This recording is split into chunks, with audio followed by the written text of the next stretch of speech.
Well, thank you very much. A couple of things happened today that are very exciting. USMCA passed the Senate. It's one of the biggest trade bills ever made. And then yesterday, as you know, China passed, and that's something that is extraordinary. And it's going to have tremendous far-reaching effects, including our relationship long-term with China, our farmers and manufacturers and bankers and everybody. It's jobs. It's jobs like we've never seen before. And that's going to be something very special in USMCA today, which just passed by a very comfortable vote, very high vote. We are very proud to have that. So we've done two of the biggest trade deals. They are the two biggest trade deals in the world ever done. And we're honored to have done them in a short period of time. We are gathered in the Oval Office for the National Religious Freedom Day, something very important and very special, and special to me and the people that are gathered around me. This afternoon, we're proudly announcing historic steps to protect the First Amendment right to pray in public schools. So you have the right to pray, and that's a very important and powerful right. There's nothing more important than that, I would say. We're joined by the Secretary of Education, Betsy DeVos, Deputy Attorney General Jeffrey Rosen, and students and advocates from across America. And advocates they were. They've been calling and writing by the thousands, and you're representing that large group of people. In a sacred principle of our republic that government must never stand between the people and God. Yet in public schools around the country, authorities are stopping students and teachers from praying, sharing their faith, or following their religious beliefs. It is totally unacceptable. You see it on the football field. You see it so many times where they're stopped from praying, and we are doing something to stop that. Tragically, there is a growing totalitarian impulse on the far left that seeks to punish, restrict, and even prohibit religious expression. Something that, if you go back 10 years or 15 years or 20 years, it was unthought of that a thing like that could even happen, that anybody would even think of something like that happening. That is why today my administration is issuing strong new guidance to protect religious liberty in our public schools. The right of students and teachers to freely exercise their faith will always be protected, including the right to pray. So we call this the right to pray. Is that a good idea? Good, right? You like that, right? 9 federal agencies are also proposing new rules to roll back discriminatory regulations. So we have rules to roll back discriminatory regulations on religious service organizations. And earlier this afternoon, my White House released a new memo to make sure federal funding is never used to violate the First Amendment, which is a very big deal. With us today is Hannah Allen, a high school freshman from Texas. Hannah, would you tell us what happened at your school with respect to you and prayer? Hannah? Thank you, darling. Right here. So, me and a group of students from my school wanted to pray for a former classmate's brother who had got hurt in an accident. After the prayer, our principal told us, "Don't do that again." So the next day, parents had called and complained. He told us that we could pray, but he said we had to hide in the gym or behind a curtain or somewhere away from everyone else. And I know that if this can happen in a small town in Texas, it can happen anywhere across America. And that's not right. No one should feel ashamed of their faith, especially in a school or anywhere. Well, And what ultimately happened? How was that resolved? so we got with First Liberty. They've been amazing. They supported us the whole way. And they sent the school a letter, and the school complied with the letter and changed the. And now you're able to do that? We are. Good. Well, now it's going to be much easier yet. Okay? All right? Thank you, darling. That was beautiful. Thank you very much. We're also joined by Marilyn Rames, a former teacher and the founder of Teachers Who Pray. Marilyn, if you could let us know. Well, good. Thank you very much. Maybe you give us a little bit about what happened. Yeah, so thank you. I'm Marilyn Rames. I'm the founder and president of Teachers Who Pray. And I founded Teachers Who Pray because I, as a teacher, believe in the beauty of every child and the unlimited potential that resides within. However, the students that I was getting weren't set up for success because they were so significantly behind grade level. And I taught in Chicago Public Schools for 14 years, and during that time, we were losing students every year to gun violence. At one year, it was like 30, 32 students getting killed, and I was overwhelmed with the heaviness of the work. So I thought about quitting, and I decided not to. I was going to fight, and I was going to pray and uplift my spirit so that I can do the job that I knew God had called me to do.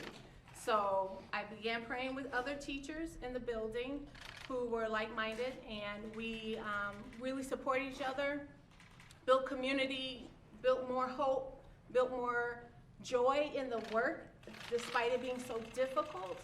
And we grew. Like right now, there's over 150 chapters of Teachers Who Pray because teachers need that spiritual support and guidance. And today, I believe is super important, because there is a myth out there that what Teachers Who Pray does and other organizations do for teachers, spiritual wealth, is not legal, and it absolutely is.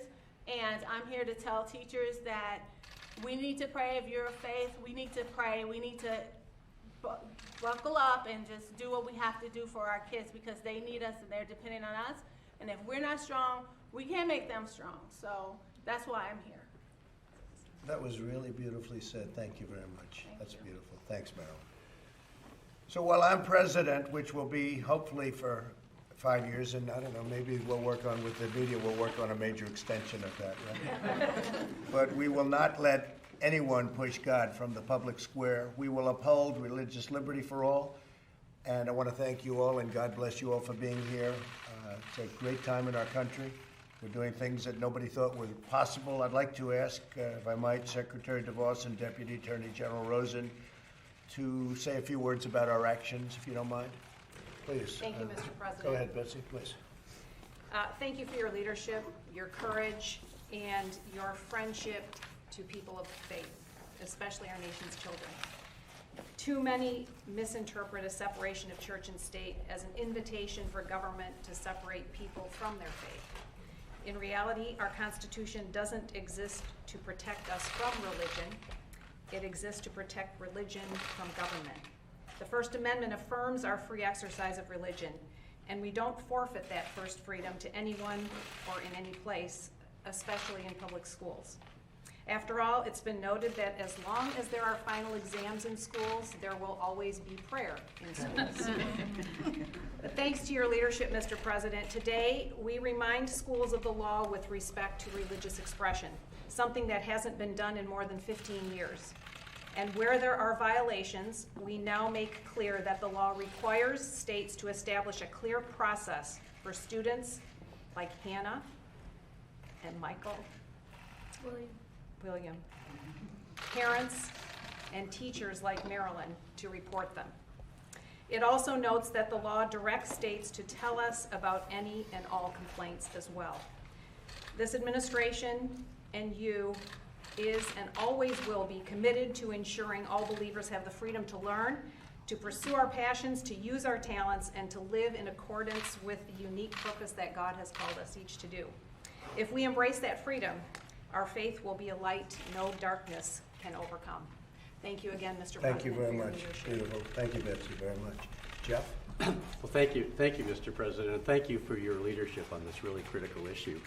There are the fundamental freedom that you've been supporting of Americans to practice their faith is so important, is so appreciated by millions and millions of Americans. And at the Department of Justice, we remain firmly committed to enforcing Americans' constitutional rights, including this one. And so that's part of why I'm very honored and privileged to be a part of today's announcement on the new guidance document about prayer in school.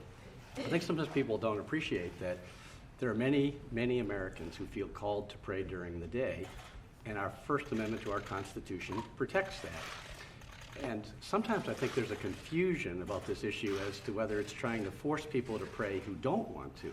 But that's not what this is about. This is about protecting the rights of those who do to have the liberty to do that on school grounds And that is protected by the Right. First Amendment.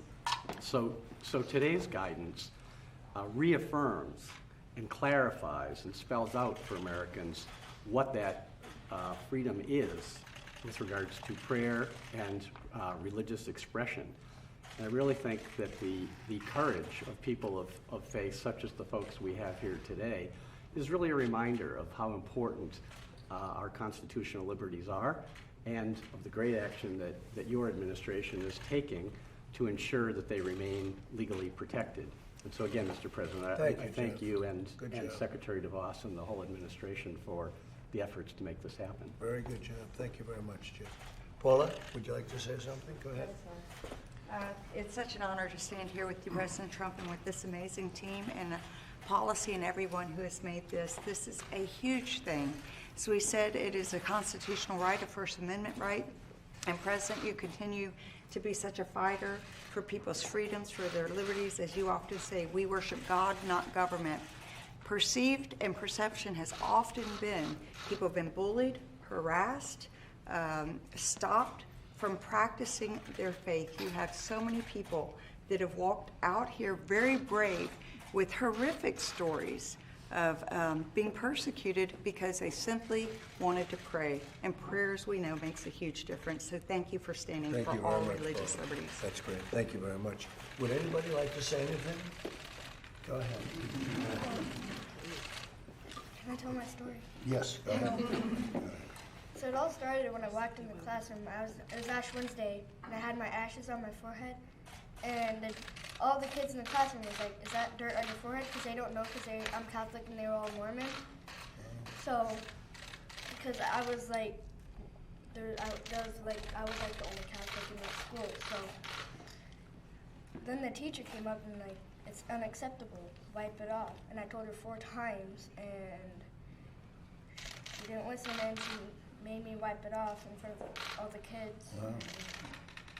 That's my story. So thank you, Mr. Well, President. it's not going to be happening anymore, okay? Thank you, Mr. President. All right?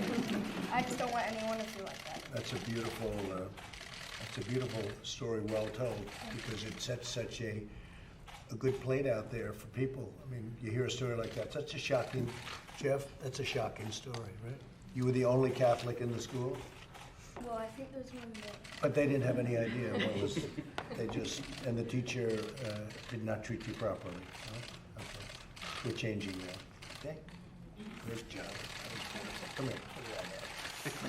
Anybody over here? Anybody? Sure. Mr. please. President, thank you so much for the opportunity to be in the Oval Office. So much history has taken place here. It's surreal. Thank you, sir. My name is Chase Windebank. I started a small group of students praying in high school during a free period, and by my senior year, it had grown to a community of 90 students, and it was so encouraging. But later in the senior year, the administration wound up banning us from praying during school hours, not even during lunch. And so I remember thinking I didn't want to file a lawsuit at all, but after many meetings unsuccessful with the administration, I wound up realizing it was the only way to secure future students' rights to pray. And so thank you, sir, that now I get to have the opportunity to tell students to live out their faith in big and small That's right. ways That's right. in the future. And you guys are making sure that the founding fathers are living on in our nation. So thank you, sir, very Beautiful. much. Thank you very much. Thank you, It's sir. very nice. Yes. I pray 5 times a day. Oh, my name is Malaki Jazz. I pray 5 times a day, and I had to pray at lunch. And I would bring the hijab to cover my hair, and kids would make fun of me, harass me, and attack me. And I would tell the principal, and the principal actually blamed everything on me at the end. Me and my mom complained so many times, and I didn't have a good education at the end. So, yeah, everything was blamed on me. But we're going to take care of them, right? Yeah, Thank yeah. you. Thank you. Beautiful. Thank you very much. Mr. President. Okay, well, I want to thank everybody for being here. Did I hear somebody else? Yes, please, go ahead. Hi, my name is Ariana Hoplin. I'm a high school student in South Florida. And in my middle school, I was the only Jewish person. And I was very open with my religion. I would announce when I had Shabbat plans, which is a day of prayer and rest. And when we started our Holocaust unit, it ended with everybody being nice to me because I spoke out about it. And I wanted to inform people, and I wanted to help people learn. And The students started to write swastikas on my belongings, on my arms. I was pushed and shoved in the hallway. They even went so far as to take my face and put it on Anakin's body. And it was sent around to 3 different schools. And I was terrified to say I was Jewish. And that should never be in anyone's mind. Anyone in school should be able to say, I am whatever religion I am, and I practice this, and I believe this.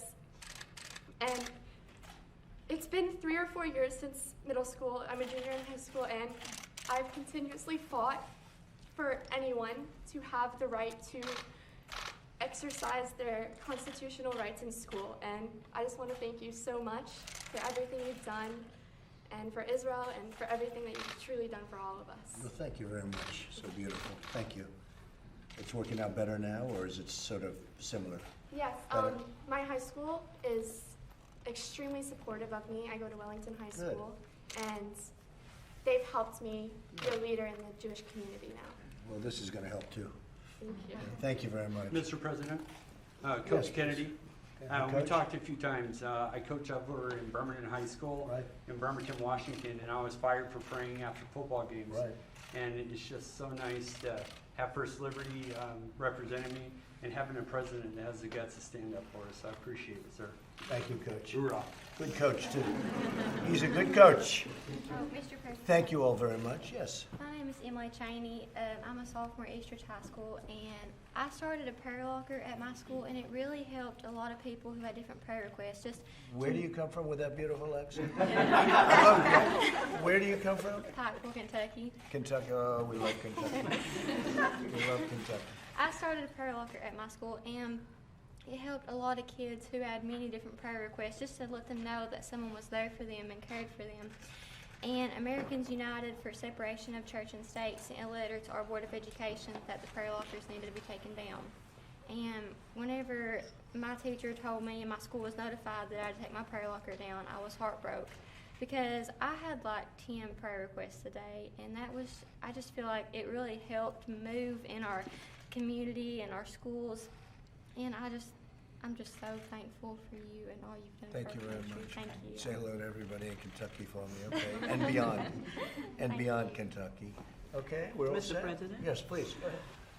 I come from a heritage and from a faith persuasion that every day of my life from childhood to now was grounded in faith. And it is my belief that had we not had that freedom to exercise that faith, we would not be where we are today. And so for that reason, we look at this moment as epic and an opportunity to return to where we have one time been, the opportunity to freely express ourselves and to share with others who might feel the same way, Right. how far we've been brought and how far we must come through faith. Beautiful. So nicely stated. Thank you very much. You were going to say something? Yes, Mr. President, I want to thank you. Eric Buer with Gateways to Better Education. Right. And these guidelines haven't been updated and reissued since 2003. Right. And when we saw that and contacted the Department of Education, we were so gratified of the response from Secretary DeVos and others under staff that said, yes, we need to address this and update these. Other administrations should have done it every 2 years, and it hadn't been done. So thank you so much for stepping up and really supporting religious freedom in schools. Well, we covered a lot of territory in here, as you know, because you're right, it's been many years since they were updated. It has. So I think it's very important. Well, thank you all very much. Go ahead. Yeah, Mr. President, tell me a little bit about what many folks, especially folks of faith, view as a cultural war out there. Prayer, a lot of things going on in society. What are your views on this cultural war that we hear so much Well, it about? is a cultural war, and you have two sides, and you have a side that believes so strongly in prayer, and they're being restricted, and it's getting worse and worse, and I think we've made a big impact. And we're loosening up a lot, and I want to loosen it up totally. But you have things happening today that 10 or 15 years ago would have been unthinkable what's happening. Taking the word God down, taking the word Christmas out, you know, I think we've turned that one around very good. I think we've turned both of them around very good. But we're not going to let it happen. We're never going to let that happen. And we're fighting it hard. You know better than anybody, we're fighting it very hard. And we're opening it up, and we're opening it up again. So stories like you hear, but so many other stories. Hopefully in the future, you're not going to be hearing too much about that. Okay? Thank you. Good question. Mr. President, what is your response to Lev Parnas, who says that your efforts in Ukraine were all about 2020? You just wanted Joe Biden out. What's your response? Well, I don't know him. I don't know Parnas, other than I guess I had pictures taken, which I do with thousands of people, including people today that I didn't meet, but just met him. I don't know him at all, don't know what he's about, don't know where he comes from, know nothing about him. I can only tell you this thing is a big hoax. It's a big hoax. We call it, this is the current hoax. We've gone through the Russian witch hunt. We've gone through a lot of them, from probably before I came down the escalator, but certainly since I came down the escalator. You take a look at what's happened. And in the meantime, our country, it doesn't matter what he says. He's trying to probably make a deal for himself. I don't even know who this man is, other than I guess he attended fundraisers, so I take a picture with him. I'm in a room, I take pictures with people. I take thousands and thousands of pictures with people all the time, thousands during the course of a year. Oftentimes I'll be taking a picture with somebody, I'll say, I wonder what newspaper that one's going to appear in. No, I don't know him. Perhaps he's a fine man, perhaps he's not. I know nothing about him. But I can tell you this. More than just taking pictures, Mr. President. He says that I don't know him. I don't believe I've ever spoken to him. on the phone with Giuliani, and he said I don't believe I've ever spoken to him. I meet thousands of people. I meet thousands and thousands of people as president. I take thousands of pictures, and I do it openly, and I do it gladly. And then if I have a picture where I'm standing with somebody at a fundraiser, like I believe I saw a picture with this man, but I don't know him. I had never had a conversation that I remember with him. Certainly, let me just tell you, you just have to take a look at the polls. Quiet. You just have to take a look at the pictures. You just have to take a look at the polls. You see, I don't need anybody's help. We're doing phenomenally well. The economy is the best it's ever been. We have never had an economy like this in history. We just made the 2 best trade deals in the history of our country. We are doing well. I don't need the help of a man that I never met before, other than perhaps taking a picture at a fundraiser or something, if that's where it was taken. Are you still going to Davos? And if you are, what's the message you want to I send? will probably be going to Davos. I've been invited. We have tremendous world leaders, and we also have the great business leaders, and we want those business leaders all to come to the United States. Some of the businesses left the United States because they were disgusted with what happened, and now they're all coming back. We are booming. Our country's the hottest country anywhere in the world. There's nothing even close. Every world leader sees me, they say, what have you done? This is the most incredible thing that we've ever seen. I understand the stock market today broke 29,000. When I came in, it was a fraction of that. It was a number that frankly would have gone, and it would have been cut in half had the other person or the other party won. The number would have been cut in half. We are doing so well, and I want to get more. We have tremendous room for growth in our country in terms of the economy. We have tremendous, powerful room for growth. So I'm going to be going to Davos. I'll be meeting the biggest business leaders in the world, getting them to come here. I'll also be meeting with foreign leaders, okay? Mr. President, you talking about prayer and faith today. What's your message to the millions of Catholics in the United States? Why should they vote for you in the upcoming election? Well, I have a great relationship with Catholics. I've done so much for Catholics. You take a look at the abortion issue. You take a look at many of the issues, Mexico City. You take a look at so many of the different issues. My relationship with Catholics and the Catholic Church has been very, very good, as you know very well. Yes, Jeff, go ahead. Mr. President, Rudy Giuliani wrote a letter to Zelensky requesting a private meeting, and he said it was in his capacity as private counsel to President Donald J. Trump. This was before the inauguration. Did you authorize him to write that letter, and what was your understanding of what the meeting was supposed to be about? Well, I don't know anything about the letter, but certainly Rudy is one of the great crime fighters in the history of our country. He's certainly probably the best over the last 50 years. He was also the greatest mayor in the history of the city of New York. I think Rudy was truly an outstanding mayor. It's an example, his endorsement of Bloomberg got Bloomberg elected. He wouldn't have even been mayor. But Rudy was the greatest crime fighter, and Rudy is somebody that, frankly, having him on my side was a great honor for me, and it has been a great honor for me. Rudy Giuliani did a phenomenal job over a long period of time in fighting crime. And frankly, he's a very legitimate guy, a very straight shooter. I didn't know about a specific letter, but if he wrote a letter, it wouldn't have been a big deal. Rudy was always in. It was very important to Rudy that I be a great president, and that's okay with me. It was very important to a lot of people because our country was going to hell, and now our country's on a path that we haven't seen in decades and decades. We've never done better. Go ahead. No, not you. Go ahead. With the trial starting next week, what's your view on how long it should take? Well, I think it should go very quickly. It's a hoax. It's a hoax. Everybody knows that. It's a complete hoax. The whole thing with Ukraine. So you have a perfect phone call. This is a call, fortunately, it was actually 2 phone calls. You people don't report that. There were 2 calls. They were both perfect calls. In fact, probably among the nicest calls I've ever made to foreign leaders. Now, so you have these perfect calls, and everybody says it now. Before they knew they were so good, because fortunately they were transcribed, you had other people saying terrible things about the calls. You had a fake whistleblower that wrote a report that bore no relationship to what was said.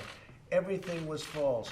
You have now the Ukrainian president and the foreign minister of Ukraine saying there was nothing done wrong. In fact, they said there was absolutely no pressure whatsoever. Everything was perfect, and they impeach. It's totally partisan. We had 195-0 Republican votes. I guess we got a Democrat actually came over to the Republican side. We had 195-0. This is a hoax. It's a shame. I did the biggest deal ever done in the history of our country yesterday in terms of trade, and probably other things too, if you think about it, the deal with China. And that was the second story to a total hoax. Today we just had passed the USMCA. It's going to take the place of NAFTA, which was a terrible deal. And the USMCA will probably be second to this witch hunt hoax, which hopefully everyone knows is not going anywhere. There was nothing done wrong. This was a perfect phone call. Think of it. The President of the United States, who's led the greatest growth, the greatest economic revival of any country anywhere in the world, is the United States, as big as it is. We're doing better than any other country by far. Our unemployment numbers are the best they've been in over 50 years. African American, Asian American, Hispanic American, unemployment, the best in the history of our country. And I've got to go through a hoax, a phony hoax, put out by the Democrats so they can try and win an election that hopefully they're not going to win. It was put out for purposes of winning an election. Our country is doing great. Our country has never done better. So they figured the only thing they can do, they failed on the Mueller report. That was a bomb. After 2.5 years, they failed. Now they said, what can we do? And they pick up a phone call that was perfect. But they didn't know it was perfect. They only found out later. They made up a phone call. What they did, look, what they did. You have a corrupt person. He's a corrupt politician named Adam Schiff. And he made up a phone call. He went out. You'll hear about this as you grow older. He went out and he said things that he said quid pro quo 8 times. It was no times. He said, don't call me, I'll call you. That's a mob statement. I never said that. Fortunately, I released the transcript of the call. The transcript was perfectly accurate. And now everybody agrees because it went through a lot and they said, well, could you add one word here? Our lieutenant colonel said, well, I think they should add, they added the word. Everyone agrees the transcript is perfecto, done by total professionals, right? But I released that after they had done these fraudulent acts. And you get impeached on this. We have the greatest economy in the history of our country. We have the highest job numbers today. It was just announced. We have more people working in the United States than ever before in the history of our country, almost 160 million people. We're doing an incredible job. And for absolutely no reason, I got impeached. It's a disgrace and it's a hoax. Thank you very much, everybody.